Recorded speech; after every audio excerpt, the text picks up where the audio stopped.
Miren, señores, el padrón de la Junta Central Electoral dice que está conformado por 8.073.589 votantes dominicanos hábiles para ejercer este derecho.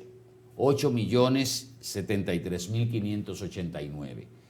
De esos 8.073.589, hay 4.4 millones que son mujeres y 3.9 millones que son hombres. O sea, las mujeres son mayoría. Y de ese total, de los 8.073.000 hábiles para votar, hay 4.648.256 que están en edad entre 36 y 75 años. Eso quiere decir que más de la mitad de los votantes inscritos, porque eso no quiere decir que van a votar todos.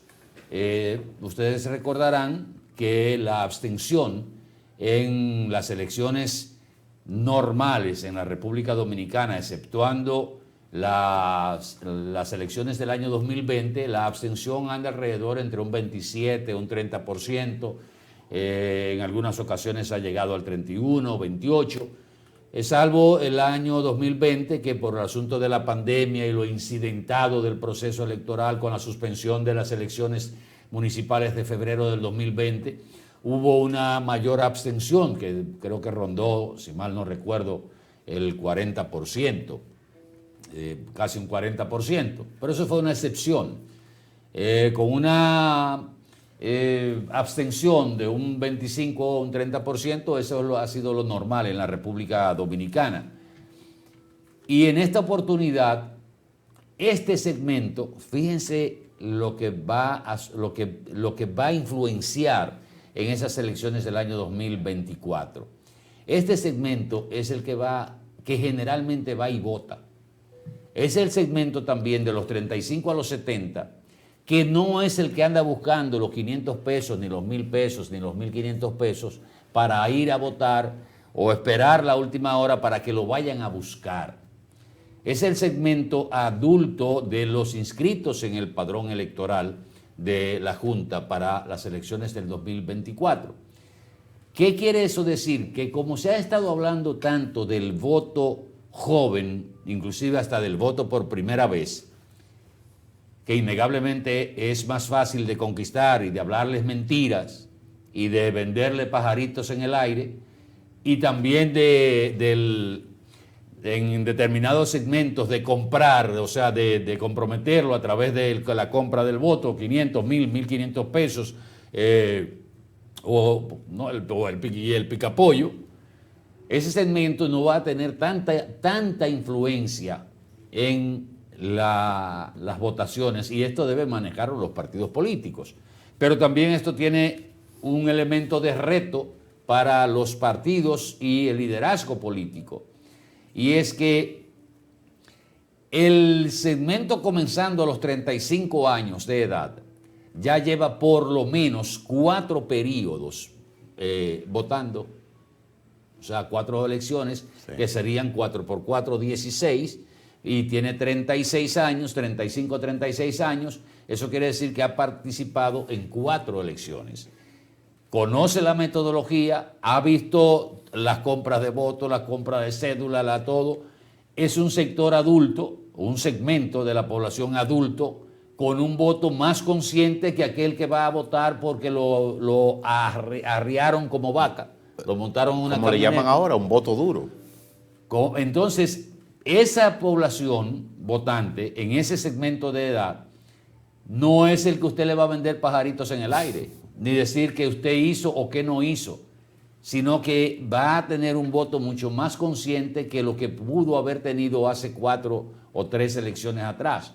Por ejemplo, aquí hay una generación que va a votar en el 2024 que en el gobierno de don Hipólito Mejía todavía no había nacido. Sí, había nacido en el último año de Hipólito. No conoció la crisis del año 2003. Y en el segundo periodo, no conoció el gobierno de Leonel Fernández del 1996, el primer periodo. En el segundo periodo de Leonel Fernández tenía 5 años. Que todavía la memoria, aunque muchos somos privilegiados con eso, todavía tú no tenías una retención de memoria, en la memoria para retener y todo menos no era una preocupación del momento. O sea, esa población, ese segmento que va a votar por primera vez ahora, puede empezar a tener memoria en el tercer periodo del doctor Fernández, a principio. Y de ahí entonces es el voto por primera vez. O sea, que los estrategas van a tener que trabajar en este segmento, salvo el caso que se dio en Santiago. Fíjate que un caso que se dio en Santiago que fue sorprendente, y eso venía del 1986, cuando Joaquín Balaguer retorna al poder de los brazos de la juventud de esa época, del voto joven. ¿Por qué? Porque ese voto joven no conoció los 12 años de Joaquín Balaguer. ¿Y cómo regresa Joaquín Balaguer? De manos de Minú, Ito Bisonó, los Vergés, Luis Toral, ese grupo de jóvenes que acompañó al doctor Balaguer en su regreso al poder en 1986, después de 8 años de gobierno del Partido Revolucionario Dominicano. ¿Por qué la juventud se suma? La imagen del abuelo, a pasito lento, un hombre sacrificado por la patria. Esa juventud no conoció los años de los 12 años de represión, de persecución, de tranque en lo de desapariciones, de asesinatos, que fueron esos 12 años de Joaquín Balaguer. Pero se le vendió. ¿Quién hizo eso? Eso lo hizo Balaguer. Así mismo. Eso lo hizo, y esto lo hizo Balaguer. Eso lo hizo Balaguer. Don Chencho por un lado y don Bartolo por el otro. Y la juventud, y Minú pasándole y poniéndole una cachucha a Joaquín Balaguer. Y el viejito parecía el abuelo de todo el mundo. Ese es el gran reto que hay para las elecciones del año 2024. Y aquí están hablando los partidos políticos todavía de los cargos, de fulanito, que si reservo, que si no reservo. Fájense en esto. Sí. Que lo que fue el voto por primera vez en estas elecciones no va a ser tan decisivo. La mayoría de los votos de los votantes van a estar entre ese segmento de 35 a 75 años, que es un voto más consciente y más difícil de cambiar. Así es. Mire, Atahualpa, no sé si usted había escuchado de los tripulantes del submarino que ha desaparecido. Estas personas ahora se define que dentro de ese submarino iban un señor que era un millonario investigador británico. Hay varios ahí, un investigador británico, un supermillonario de Europa. Sí, andaba con su hijo también, acompañado, pero el problema peor de todo esto es que hablan de que solamente cuentan con 76 a 96 horas de oxígeno. O sea, que tienen que encontrarlos antes de ese tiempo para evitar que todos que puedan sobrevivir. Es que la profundidad donde están los restos del Titanic.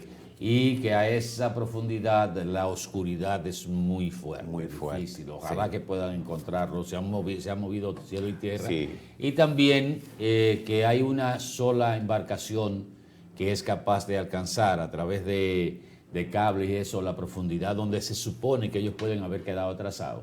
Y esa nave está a más de 2 días del lugar donde ellos se sumergieron. Nada Miren, fácil. Antes de ir a publicidad, yo quería agregar con el tema electoral. Mire, cuando usted se vaya de un partido, váyase y ya. No empiece a hablar de moral, de ética, que se perdió la mística, que aquí no hay democracia, que aquí no hay esto. Pero cuando usted estaba, en el caso, cuando usted estaba en el gobierno, entonces ahí había democracia en el partido, había ética, había moral, había conceptos ideológicos. No, hombre, no. Cuando usted se va de un partido, todo el mundo sabe que si usted se va para otro porque le ofrecieron algo mejor que lo que usted está allí. O porque en el que está no le ofrecieron. O porque el que está no le ofrecieron, usted quería algo mejor y no se lo dieron. Pero no empiece de ridículo a estar de que la mística, que la formación, que la moral. Después de usted tener 40 años que se ha ido perdiendo la moral por todos los lados, que la moral y la ética eran verdes y se lo comieron los burros, incluyéndolo a usted. No se ponga entonces usted de ridículo a estar hablando de cosas de que me voy de aquí porque ya no me representa en términos de ideales. Ridículo. Para ahorita entonces aparecer en otro partido y que le reservaron una candidatura.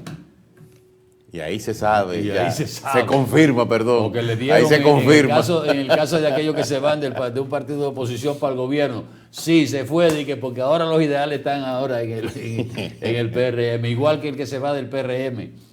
Es difícil irse de un partido en el gobierno, muy difícil, el transfugismo se da al revés, porque están los recursos, pero yo creo que esa práctica deben dejarlo. Cuando usted le dice, va de un partido, vaya así, punto. Mire, presento la dimisión, o sea, presento mi renuncia al partido y ya. No, pero entonces viene la perorata. Entrar en reflexión, porque entran en reflexión. Y después confirmamos cuál era el asunto cuando le dan el puesto. De ridículo, nada más, de ridículo. Eso no. El caso de la Operación Coral. ¿Cuántas cosas, señores, han salido con el testimonio de Raúl Alejandro Girón? Ese sí metió Señores, hondo. eso, el entramado que había ahí. Solo así, de cosas superficiales. Dice él que cada vez que salía un celular de última generación, la cúpula de la dirección de este entramado mandaba que le buscaran un celular de eso. No, pero podemos pedirlo. No, es que es ahora, los jefes quieren eso ahora. Y como en las compañías no se le vendía más de un celular a cada persona en el momento del lanzamiento, había que mandar 4, 8 y 5 personas a comprar cada uno un celular a Estados Unidos porque el general o el fulanito de tal quería ese último celular. Y que esto venía operando desde el año 2005, y que a él lo entraron en ese entramado. Ahí yo no le creo mucho, porque si no era o entras o bala. Plata o plomo. Sí, o sea, plata o plomo. Cuarto o Sí, plomo. o plomo. Sí. Al mejor estilo de la mafia italiana. Pero después de todas estas declaraciones, para llegar al... Pero habla también de un entramado de venta de armas ilegales. Bueno, pero hay uno de ellos que está prófugo en España, que tenía 2 armas asignadas, que una de ellas apareció en una jipeta llena de cocaína, cargada de cocaína, y otra que apareció en un acto donde mataron a una persona. Y esas 2 armas fueron localizadas, en esos 2 hechos delictivos. Hay que ver lo que ha estado declarando. Evidentemente que es un testigo a cargo de la Fiscalía, del Ministerio Público, pero uno no termina de agotar la capacidad de sorprenderse. Que a veces uno dice, bueno, ya a mí nada me sorprende. No. Porque los datos que están saliendo con relación a esta operación Coral y Coral 5G, que fíjense un detalle. Cuando hablábamos en días pasados de la operación Halcón 4, decíamos, la gente no se imagina lo que es esa operación Halcón 4 por lo abarcador que es y porque está tocando sectores que hasta ahora nunca habían sido tocados de manera oficial en una investigación.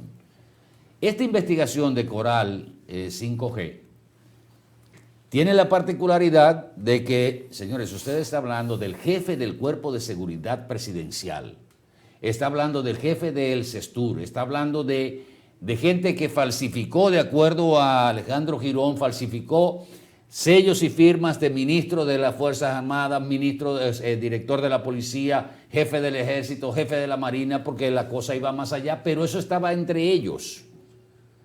O sea, entre ese grupo que se relevaban, porque eso no es nuevo.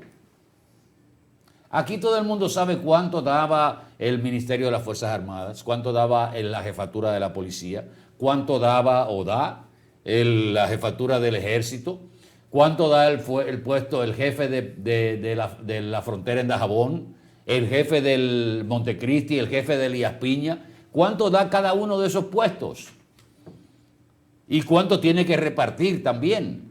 Eso lo sé yo desde hace más de 30 años, bueno, menos de 30, sí, porque mi amigo me dio esos detalles. Que en paz descanse, mi amigo. Eso lo sabe todo el mundo. Y el que llegaba ahí se tenía que adaptar a eso, porque eso era parte del sistema. Pero en el caso de Halcón 4, usted está hablando de gente de los organismos de investigación que están comprometidos con el narcotráfico, con el sicariato, porque esto era extorsionando y nombrando gente, quitándole la mitad del salario, haciendo ventas al Estado por detrás, todo un entramado, pero que era entre ellos. Pero esto va más lejos, el Coral, el Halcón 4. Y esas filtraciones que yo te decía justamente es lo que hace que se precipite la operación que se hizo aquí en Santiago. ¿Y ustedes creen que fue por casualidad que trasladaron a doña Miriam para buscarle un lugar más seguro? Y es fácil. Un lugar secreto, que lo conocen un par de gente. Es por las fibras que ha tocado y que toca la investigación, que todavía no se sabe ni del credo la mitad. Por eso yo le decía a usted, no se meta en la corriente de desacreditar esa investigación, de que, bueno, solo han sometido 3 de 9, los otros están ahí, que fue un aparataje, que se equivocaron. Señores, eso tiene una profundidad que puede llegar a tocar fondos jamás imaginables en una investigación de esa naturaleza y que podría estremecer a mandos actuales y mandos que estaban en otras administraciones y que si se le hace una auditoría no pueden soportar, una auditoría visual no la soportan. Ojo, sobre todo con el caso Halcón 4. Ojo, que Dios lo oiga. Despedimos esta noche en Q, señores, feliz resto de la noche, que el sueño sea reparador y el día de mañana sea productivo con la gracia y la bendición de Dios. Encantado de estar con ustedes. Gracias por la atención.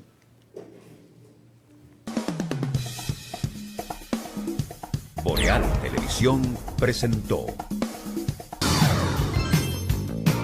Estás viendo Boreal Televisión, Voz Dominicana.